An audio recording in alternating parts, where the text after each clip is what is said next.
আমাদের বডিতে সারা বডিতে অক্সিজেন পাঠায় হচ্ছে হার্ট, সারা বডিতে অক্সিজেন পাঠায়। হার্টের কিন্তু সবচাইতে বেশি অক্সিজেনের প্রয়োজন হয় হার্টের বাঁচার জন্য।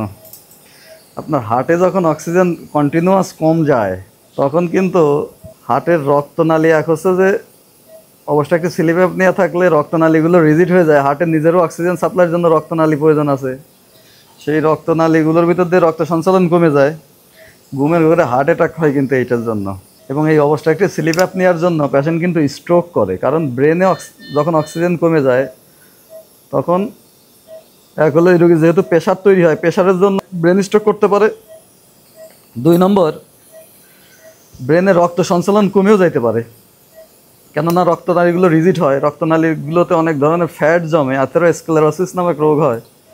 সেই জন্য ব্রেনে অক্সিজেন সঞ্চালন কমে যায়, রক্ত সঞ্চালন কমে গিয়ে স্ট্রোক হইতে পারে। আবার বেশি প্রেশারের জন্য, অত্যধিক প্রেশারের জন্য আমরা যে কন্টিনিউয়াস এই রোগীর অপারেশন করতেছি, এত প্রেশার ওষুধ দেওয়ার পরেও এখন 177/120 আছে প্রেশার।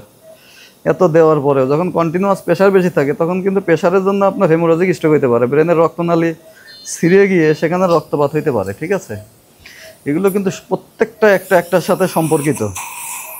তার মানে রোগ হলো নাক ডাকা, সেখান থেকে আপনার স্ট্রোক হইতে পারে, হার্ট অ্যাটাক হইতে পারে, আপনার কিডনি নষ্ট হইতে পারে।